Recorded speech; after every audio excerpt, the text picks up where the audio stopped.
Hey folks, welcome back to day 2 of God My Eyes Burn, Generation 2 month. As you know, we're going through the main theme of my collection and doing some reviews relating to those items. And yesterday, you saw Laser Prime. Today, we're going to look at the evil equivalent, and that's, of course, going to be the Generation 2 Megatron. Everybody knows in Generation 1, Megatron was the Walter. Great gun, very impressive mode. Mass shifting was weird in the cartoon, but existed. Generation 2 went a different route to make sure Megatron was still a big imposing figure, but because it is Generation 2, it was bright, and they actually eliminated the mass shifting, which brings us with Generation 2 Megatron. Generation 2 Megatron is a tank, more specifically a neon bright green and purple tank with dark green treads. Or as you can see, he's got some well, it's faded to more of a pinkish, but I believe originally it was a neon orange stickers for the Generation 2 Decepticon symbol. Eat this Autobot lettering. Caution stickers. Another Generation 2 Decepticon symbol. And it's just a good sized tank. Figure wise, this was repurposed and reused in, I believe it was either Beast Wars Neo or Beast Wars 2 for the younger brother to the Megatron character of that series. Still worked then, works now. Just, again, a really nice figure. Here.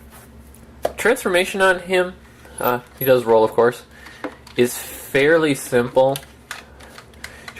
Again, it's an old toy.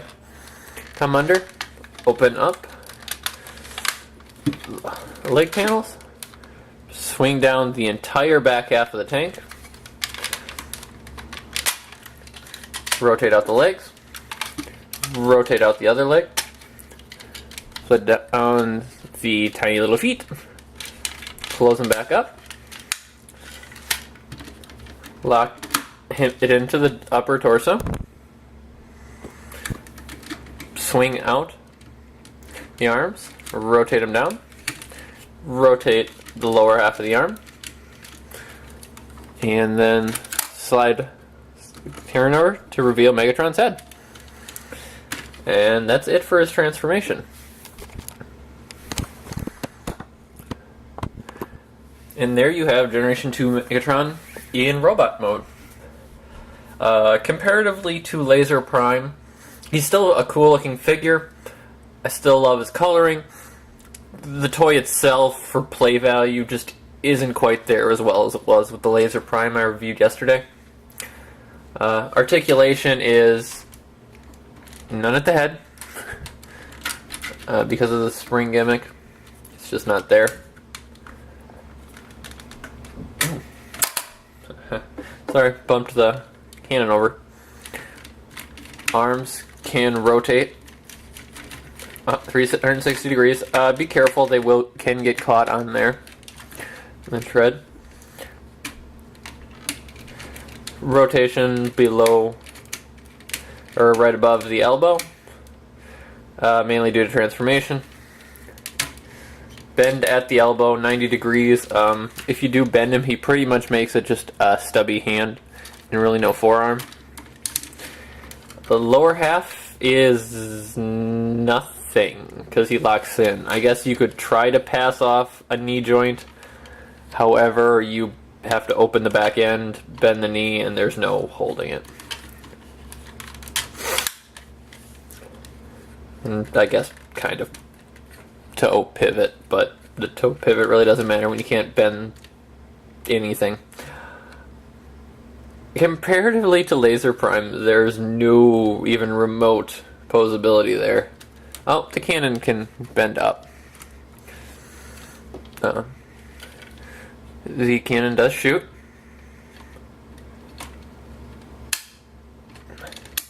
Oh, there we go.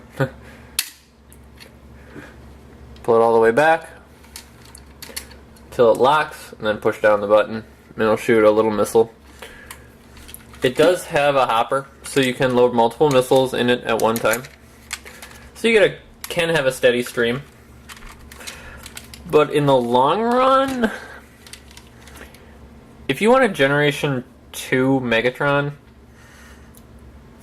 there is another one from the actual timeline, as well as there's a deluxe scale reissue, or a classics figure, that's basically modeled after this. I would go with one of the other ones, unless you really need a big Megatron. If you need a big Megatron, this works, and I'm for a size comparison, which I forgot to do in the last video. Well, there he is with Laser Prime. So Laser Prime, which is a good Voyager size figure, goes up to about the tank treads. And with a more recent figure, there he is with Masterpiece Grimlock. He's still taller than Masterpiece Grimlock, which is kind of cool for its figure. But again, it's all size. There's no real play value to the figure. He did at one point, does have sounds. They don't work in this one, so there's that. Unless you really want a big Megatron, I'm going to say don't try to hunt this one down. There's a better one that you're going to see coming up shortly. I think I have him scheduled for 2 days from now, but I don't have the schedule memorized offhand. I want to thank you guys for tuning in for day 2. I hope this was informative. I realize the figure is not amazing, but he's still a Megatron. He's still big and imposing.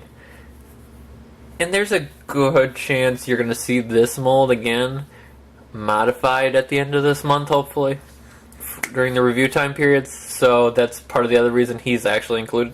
I want to thank you guys for tuning in, and we'll see you for the better Megatron in a couple of days.